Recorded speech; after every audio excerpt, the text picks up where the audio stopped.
धन निरंकार जी महापुरुषों, दासी कुछ बातें उज्ज्वलता नामक बुक से साझा करने जा रही है कि भक्ति कैसे करें। पहले परमात्मा को जाने, फिर माने, फिर भक्ति शुरू होती है। सबसे पहले हम यह समझें कि भक्ति किसकी कर रहे हैं और किसकी करनी चाहिए। एक और हम कहते हैं परमात्मा कहाँ नहीं है, जर्रे जर्रे में है। एक और हमने पूजा पाठ का टाइम सेट कर रखा है और कई बातों के हिसाब से देवता बांट डाले और उसी तरह उनको पूजा भी जा रहा है। क्यों बांटे गए, क्यों टाइम तय किया गया, हम क्यों परेशान होकर अपने आप को कष्ट देते हैं। पहले जानकारी हो परमात्मा की, क्योंकि भक्त को भक्ति हेतु ईश्वर चाहिए। हम पहले भौतिक भगवान को जाने।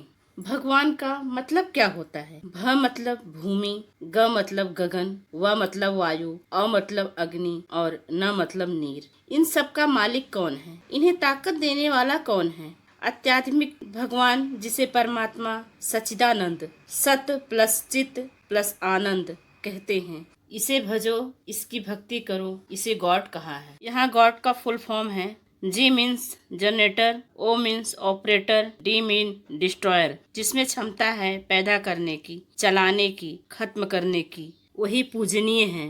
होगा कैसे।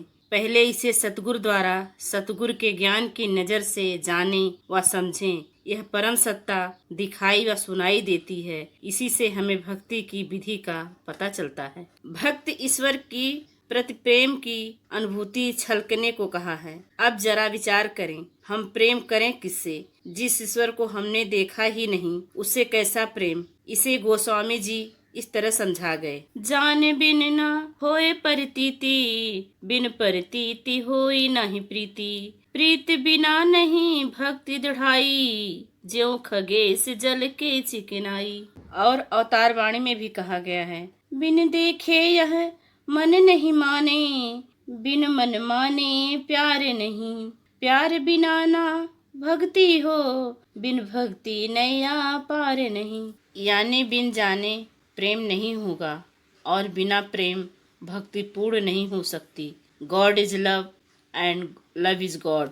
और जिन प्रेम कियो तिन ही प्रभु पायो, अर्थात इस परमात्मा प्रभु की अनुभूति केवल प्रभु प्रेमी को ही होती है। यहाँ भक्त को यह देखना जरूरी है कि कहीं मतलबी भक्ति तो नहीं हो रही। एक उदाहरण है, एक कारागृह में फांसी की सजा हुए किसी बंदी का आगमन हुआ था। शीघ्र ही उसकी प्रभु भक्ति से सारा बंदी गृह गूंज उठा था।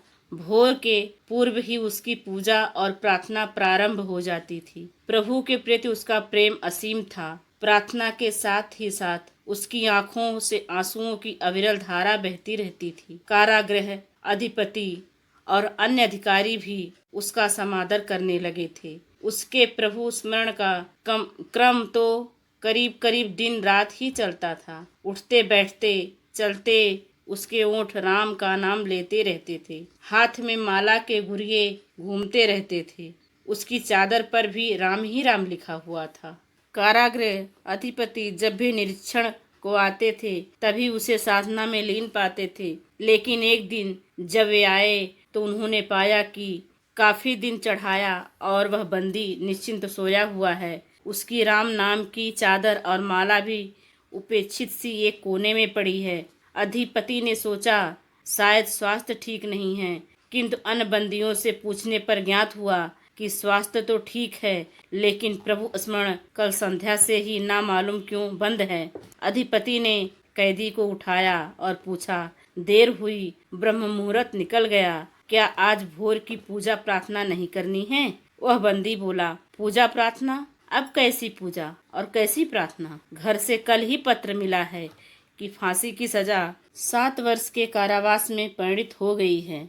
ईश्वर से जो काम कराना चाहता था वह पूरा हो गया है। उस बेचारे को अब व्यर्थ ही तकलीफ देना उचित नहीं है। प्रभु प्रेम में खोया भक्त भिलनी रूप में झूठे बैर भेंट कर रहा है तो उसी प्रेम में बधे भगवान राम उन झूठे बैरों को ग्रहण भी कर रहे हैं। जैसे एक बच्चा अपने मैले कुचैले हाथों से माँ के मुंह में ग्रास डालता है तो माँ प्रेम बस उसे स्वाद से खा जाती है। प्रेम के कारण उसे गंदगी भी कुछ नहीं कहती, क्योंकि माँ गंदगी नहीं प्रेम भावना को ही देखती है। प्रेम में स्वार्थ का आवरण नहीं होता और स्वार्थ भी हो तो प्रभु प्रेम का स्वार्थ हो।